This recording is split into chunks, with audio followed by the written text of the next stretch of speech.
here. But there are two freshmen in the cornerback class that have enrolled early. And so we're going to talk about them briefly and what they bring to the table. We're talking about Ryan Barnes and Philip Riley. They're both on campus. They're both going to participate in spring ball. What is the best case scenario for those guys coming in for their first semester of major college football? Best case scenario is they're playing a lot of football next year. I mean, they have the talent to do that. Look, Notre Dame, I think I had it where like Notre Dame's had 10 freshman corners earn at least a start in their first year, at least one start their first year. And it would have been more had Sean Crawford not got hurt in fall camp of his freshman year. Because remember, he was gonna start as the nickel that year. I remember. And so that's you're going to see freshmen play, especially when you consider the fact that this is a true 5 DB defense ideally, but then also that there is not a lot of proven production ahead of them.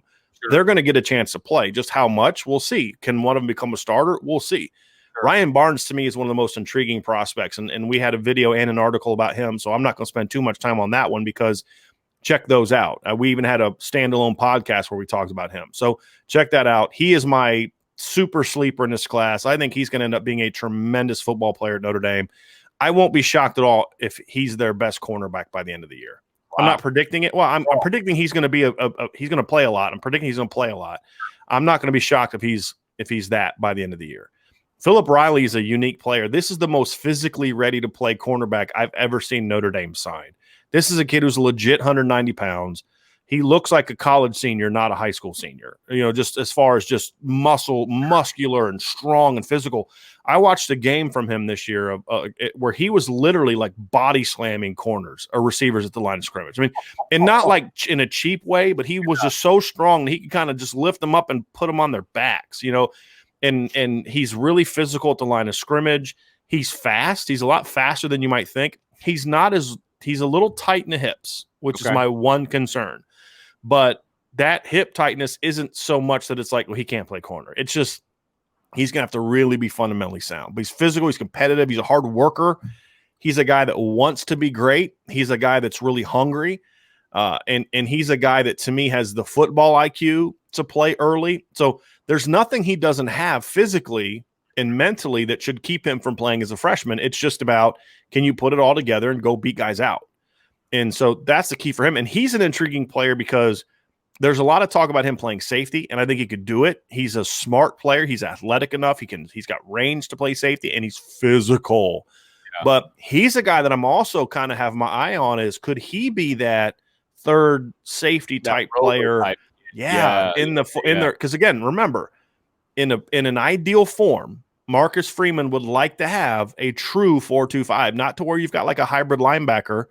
Like a Jeremiah Wusu-Koramoah, although if you have that, you're going to play that. But you don't want like necessarily a Drew Tranquil guy there. You want a safety there. Sure. You'd want a Zeke Mata, a Harrison Smith type player there. Even a Kyle Hamilton type player you'd want to play there if you had other players behind him.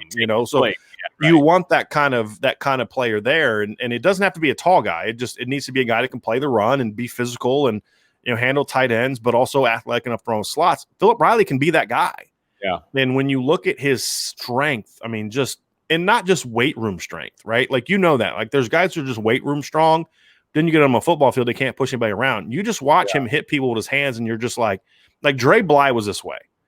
Like, I talked to a guy that was working with a guy who played against Dre Bly, and he said when you'd be done playing Dre Bly, you'd take your pads off, and your whole inside would just be bruised.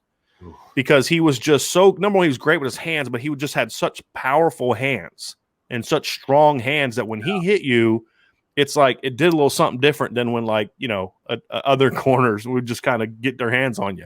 I mean, he was like a body puncher, and not in a dirty way, but he just had those powerful, heavy hands. Sure. And Philip Riley has powerful, heavy hands. I mean, if you're someone who likes boxing, this. Some guys just, for whatever reason, two guys, same size. One guy has knockout power. One guy doesn't. Yeah. Right. They both work out. They both lift weights. It's just one guy has that natural power. Same thing with quarterbacks. Two guys, same size. One guy has a cannon for an arm. The other guy, not so much. Right. It's just physics. Right. And so for whatever reason, the way his body is put together, he's got really fast, powerful hands that are beyond just the weight room strength that he possesses. So I'll be shocked if those two guys aren't playing as freshmen, barring injury. Shocked. And being here in the spring helps. It's huge for them. And honestly, I'd be saying the same thing if they weren't here in the spring. That's how good they are. But now that it is, they're gonna be guys that I think are gonna be on the field on Saturdays in the fall. What capacity, starters, rotation guys, special teams guys remains to be seen. But if you're a returning player at Notre Dame from Clarence Lewis on down, you better bring it this spring, because otherwise you're going to find yourself getting passed up by Ryan Barnes and Philip Riley in a hurry, which I think at the end of the day makes this whole group better. Yes, absolutely. Yes. You got to bring it, because there's a lot of dudes that want my job. You better bring it, or we're going to find somebody else.